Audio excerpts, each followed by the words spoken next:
Fala, resgatados! Nós estamos começando a gravação do nosso segundo podcast, especialmente na Semana da Família que nós estamos vivendo em todas as dioceses no Brasil. Nós queremos dedicar a segunda gravação para falarmos sobre o matrimônio. Depois de recebermos muitas perguntas na nossa caixinha, nós queremos falar hoje sobre a vocação matrimonial. Então, por isso, nós estamos aqui num novo cenário para vocês, especialmente na família da Josi e do Jonas, para juntos falarmos sobre vocação matrimonial.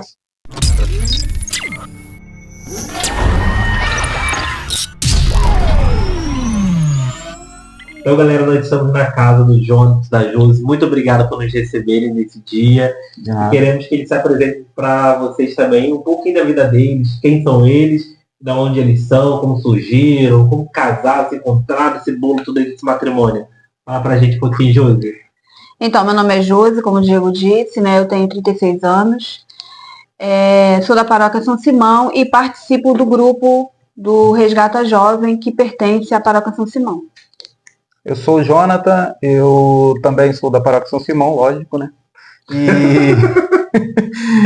E participo, às vezes, do grupo Resgata Jovem, quando eles precisam de alguém para ajudar tocando, e faço parte do Ministério RUA, que é o Ministério de Música aqui do Regional, e também faço parte do Ministério Ânima, que é um Ministério de Música lá de Gero Pedreira, de Queimados, que também pertence à Diocese. Grande abraço, Ministério RUA, Ânima. O Ministério RUA sempre está aqui conosco em algumas atividades, nos encontros, nessa parceria. Fica aí um convite aí também do Ministério Ânima, ele também está participando aqui de alguma atividade conosco.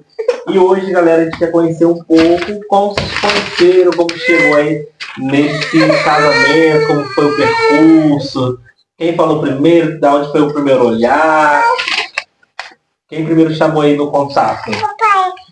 Bom, nós nos conhecemos na época aí, 2012, 2013, né? Quando eu a gente participava mais ativamente do Ministério Ânima, tocando assim por toda a Diocese. E a Josi, como pregadora, ela estava sempre em algum lugar, né? Porque ela era pregadora, pertencia ao Ministério Jovem da Renovação Carismática. E ela estava sempre pregando em alguma igreja, sempre pregando em algum encontro. E a gente, por também estar sempre tocando em algum lugar ou outro, a gente acabou cruzando os caminhos, né? E ali eu conheci a Josi, a gente se conheceu na verdade. A gente não tínhamos muito contato, porque na verdade eu tinha mais contato com o Vandim, que era o coordenador do Ministério Ânima, mas diante de um retiro que eu coordenei dentro do Regional 6, que eu os convidei para tocar dentro do retiro, ali tivemos mais uma proximidade, mas ainda nada de ter uma grande amizade ali envolvida. Mas o nosso primeiro contato mesmo foi depois de um tempo que eu já não estava mais na coordenação do regional. Eu entrei num contato com ele pelo Message, que era a nossa conversa, né, na época, antigo, né? Bem antigo. Você. E aí eu fui perguntar como é que estava o ministério e numa dessas conversas, uma vez ou outra a gente se esbarrava pelo Message e aí a gente foi se aproximando dentro do Message, na verdade. Falando em matrimônio, aqui está o fruto desse matrimônio. Por isso vocês estão vendo, às vezes, algum ruidinho, papai, mamãe. É a Maria querendo falar também com vocês, querendo participar do podcast. Quem sabe o podcast Kids, né, Maria? Então, nesse processo do conhecer, de descobrir, teve algo que você precisou abrir para a Josi, para ela saber um pouco mais de você? Então, já no início das nossas conversas, assim, também foi uma coisa assim, muito natural, né? A Josi, ela falou assim, manda um abraço pro pessoal aí, manda um abraço para as meninas. Acho que na época, estava até, não sei se era no Dia da Mulher, alguma coisa parecida, e ela mandou lembrança, falou assim, manda uma lembrança para sua esposa. Para quem não sabe, não me conhece, eu já fui casado, venho de um processo de nulidade matrimonial, né? E aí foi na época que eu estava vivendo a separação, né, de fato, né? E aí eu falei com ela assim, pode deixar, mas felizmente o abraço não posso dar porque nós estamos nos separando. Nossa, que choque, hein? Foi um choque porque, assim, eles eram muito ativos dentro da missão. Eu não era muito próxima tanto a ele quanto a ela, né? Como eu falei, eu era muito próxima ao Vandinho na época. Então, assim, no primeiro momento, quando ele falou assim, estamos nos separando, a primeira coisa, né? Eu vou orar por esse matrimônio. E foi o que eu falei com ele. Eu vou orar pelo seu matrimônio. Inclusive, eu tenho uma tia, que minha tia na época era viva, minha tia era uma grande intercessora.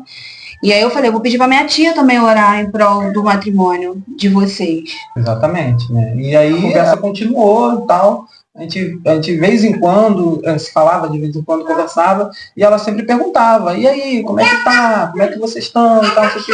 Eu falava, não, nós estamos a mesma coisa, não mudou nada, ainda estamos caminhando, estamos ainda conversando, discernindo e tal, mas estamos realmente separados. E ela sempre falava, não, pode deixar que eu vou orar por vocês. Eu vou orar para que Deus vai reestruturar e refazer esse casamento, né?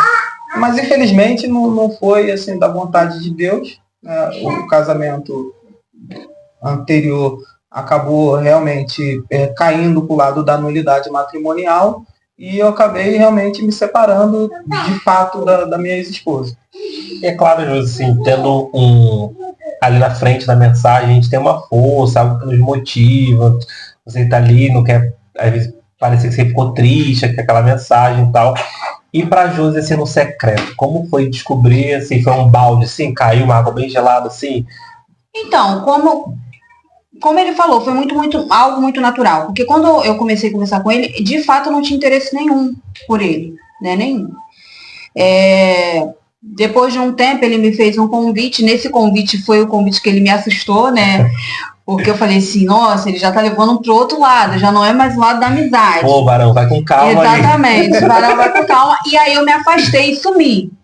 Sumi porque não era a minha intenção. Minha intenção era amizade mesmo, como eu tinha com muitas pessoas, até porque na época eu pregava real, como ele falou, em muitos lugares, não só dentro da diocese, fora da diocese. Então, a minha aproximação dele foi um fato de amizade. E aí, depois de um bom tempo, nos aproximamos de novo nas conversas. E aí voltamos a conversar. E já trocamos o WhatsApp, já começamos a conversar pelo WhatsApp. Já evoluiu, né? Já deu uma evoluída. Já deu uma evoluída. Coisa boa. E nessa conversa, né, muitos assuntos, papo vai, papo vem. Depois de um bom tempo, né, a gente conversando pelo WhatsApp, ele começou a me convidar para tomar o sorvete. Coisa bem romântica, né? Ainda fica uma aula aí pra você sorvete. Em vez de você convidar. Essa história do sorvete aí. Essa história do sorvete, ó. Ó que dica boa. Em vez de convidar, em vez de pra sair, sair num lugar reservado, um sorvete, ó. Vamos voltar à origem do sorvete. Coisa bem antiga, né? Mas, ó, vamos dar um valor aí ao sorvete, ao açaí, né, que tá na moda hoje em dia. Mas o sorvete não saía. Não acontecia. Não saía. Até que um dia ele virou e falou assim, olha, eu não vou te convidar mais para tomar o sorvete. Mas por que não saía? Porque você dizia que não sempre? Porque eu tinha um receio mesmo de ele estar levando para o lado de um relacionamento. Não era, meu sentimento por ele não era esse. Era de fato uma amizade, era um papo muito legal. Como eu tinha amizade com muitas pessoas na época. Então ele virou para mim e falou, olha, eu não vou te convidar mais para tomar um sorvete. Quando você se sentir à vontade, você fala. E aí, até que um dia, numa conversa, eu falei, tá, vamos chamar um sorvete. Mas eu ia levar uma amiga. E quando estava tudo certo, o coordenador do ministério tinha marcado uma adoração para o ministério. Desmarcamos. Quando eu topei, ele não pôde ir. Nossa, que difícil. Caiu o sorvete. Caiu o sorvete. Aí quando remarcamos, aí só foi nós dois, né? Desculpa, pulei. Numa conversa, nós dois, e aí eu falei, se você quer me falar algo, dentro de toda uma conversa, claro que eu não vou lembrar. E aí foi quando ele falou que tava gostando de mim e tal. Já jogou, já foi direto, né? Depois de meses de conversa. E aí eu falei, tá, então a gente pode fazer o seguinte, vamos entrar em discernimento. E aí a gente entrou em discernimento. E como foi esse discernimento? O discernimento foi, nós saíamos para bater papo, para comer um lanche, sempre foi em shopping, né? Sempre fomos para o shopping, lugar público. E de fato era só amizade mesmo, né? A gente conversávamos, nos conhecíamos, né? Ele falava da história dele, inclusive da nulidade. Eu falava também da minha realidade, mas nunca passou de uma conversa. Não rolava beijo, abraços, nada. Era apenas uma conversa de amigos. E isso, de fato, é um discernimento.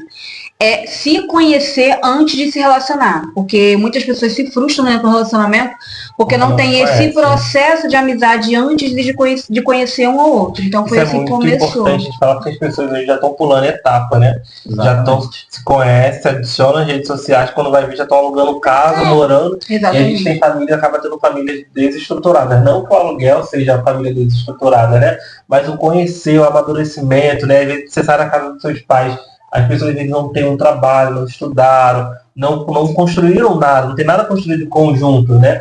E vão simplesmente, vai dar certo, você trabalha ali, ganha um dinheiro ali, vamos alugar uma casa e foi. E às vezes quando chega lá na frente, quando vem um filho, desanda tudo, né? Porque não tem uma base, uma estrutura. Mas se você planeja a sua vida, você ora a Deus, consagra o seu relacionamento a Deus, que futuramente, nem que seja realmente o aluguel, coisa assim, mas se tem algo ali forte na sua família, vai dar certo o negócio. O negócio é quando a pessoa vai, minha cara tapa, foi. Chutou o balde porque não aguenta a mãe, não aguenta o pai, quer simplesmente sair de casa, que é o normal que a gente vê hoje em dia, nessa juventude. Eu sempre fui uma jovem, eu vivi uma realidade dentro do meu lar, né, não muito fácil. Então, eu sempre foquei para o que eu queria para minha vida. E sempre eu desejei o inverso do que eu vivenciava dentro do meu lar. Então, eu sempre fui aquela jovem que, de fato, eu esperava em Deus. Eu não tinha pressa de me relacionar, de ter um final feliz, né? Uma vida de princesa da Disney. Mas não, eu esperava o tempo de Deus. Portanto que a nossa conversa, eu e o Jonathan, volto a repetir, não rolava beijos e abraços, era apenas um conhecer. E eu falei com ele que a gente só iria se relacionar quando Deus determinasse, é ou não é.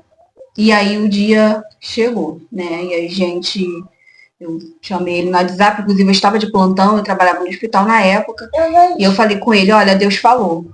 E ele disse que não dormiu nesse dia. O varão em casa, glória a Deus!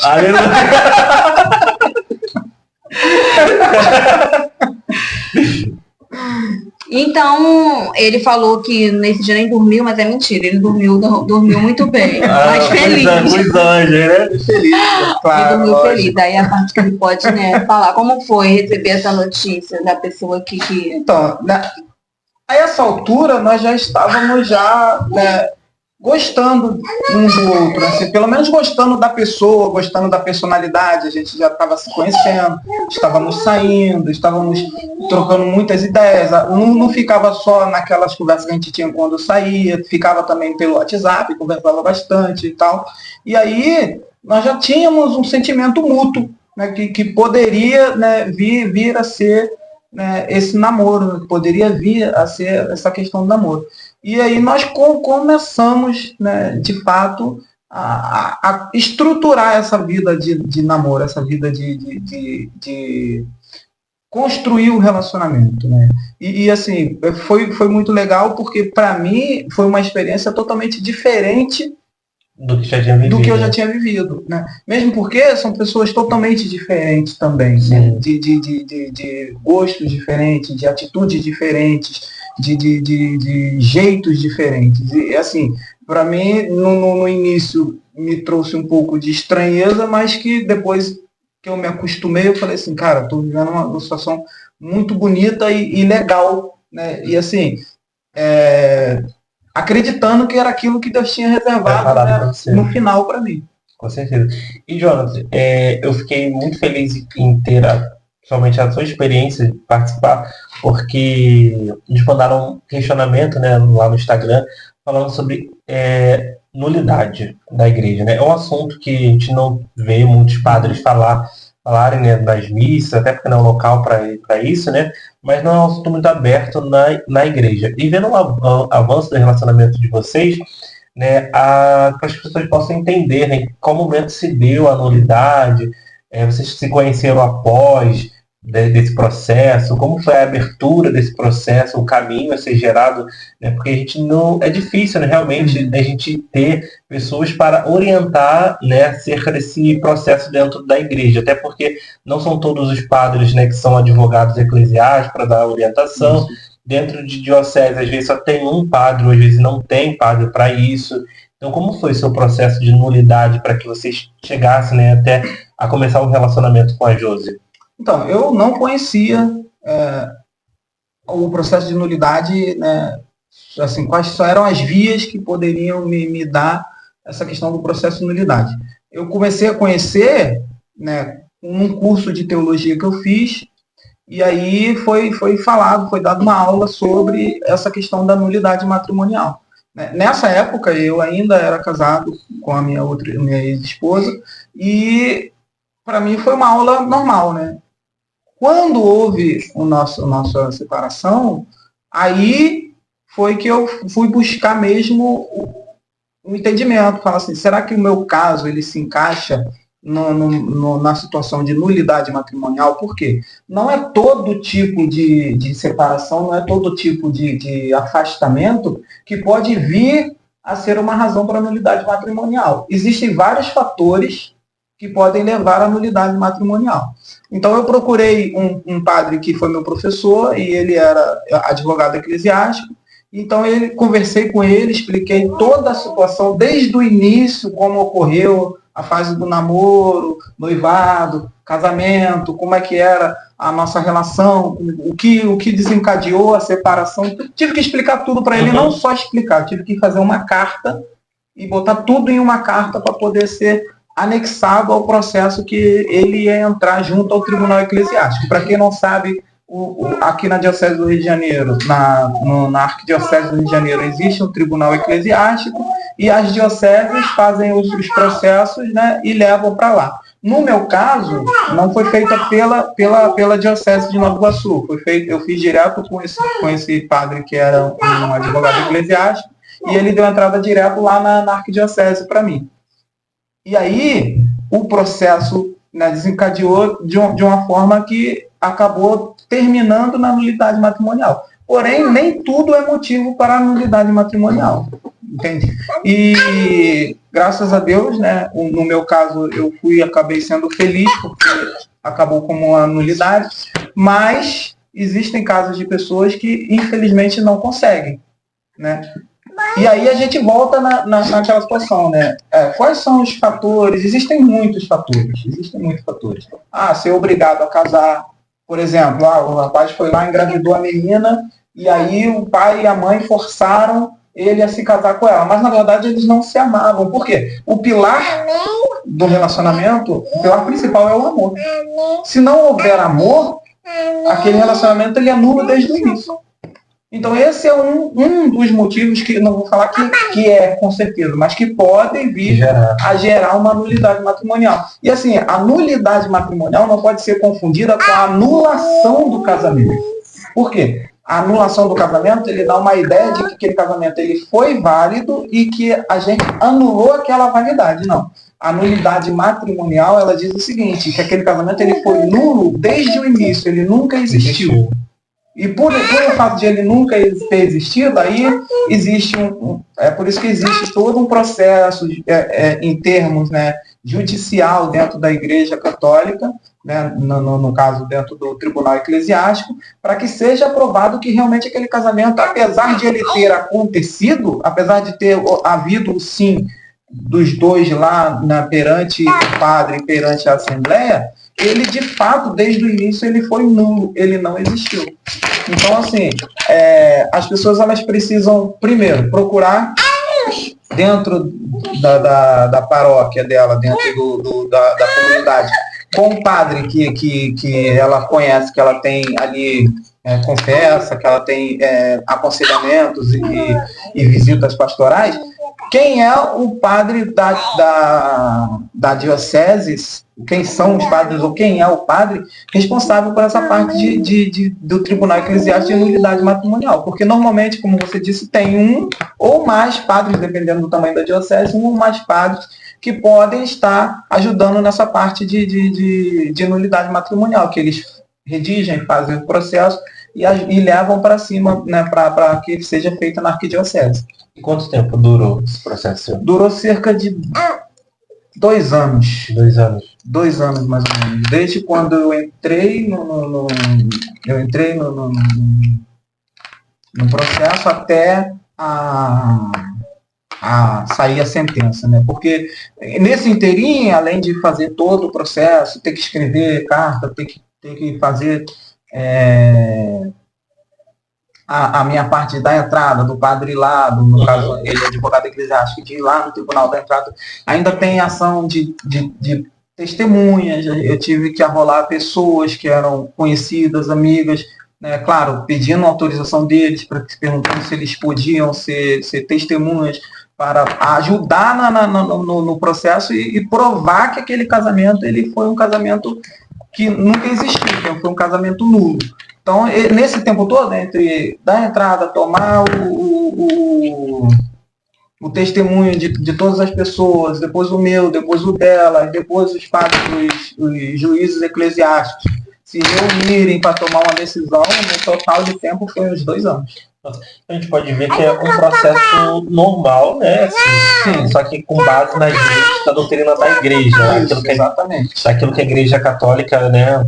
Exatamente. Determina, né, como fé, como prática, né? Então, a gente vê que é um processo muito, às vezes, até amoroso pela quantidade de processos que tem dentro da própria igreja, né? Recentemente não, né? Mas a gente tiveram uma pesquisa que saiu em 2002, em cerca de 1.900 processos que existiam, até que somente 2 processos foram aceitos pela igreja para a nulidade do processo do casamento, né, do matrimônio. Então não é tão simples assim, simplesmente eu me separei lá no civil, eu vou procurar a nulidade da igreja também. Não é assim, né, todos os casos são aceitos. Então cada caso é um caso, é preciso que você converse com o seu diretor espiritual, seu padre da sua paróquia, procure orientação para que você possa entender. E realmente, às vezes, existe ainda um amor dentro do casamento, às vezes é uma conversa, alguma coisa que precisa ser ajustada, que às vezes os casais podem se acertar, né? Às vezes o casal pode buscar o padre no modo conjunto para conversar,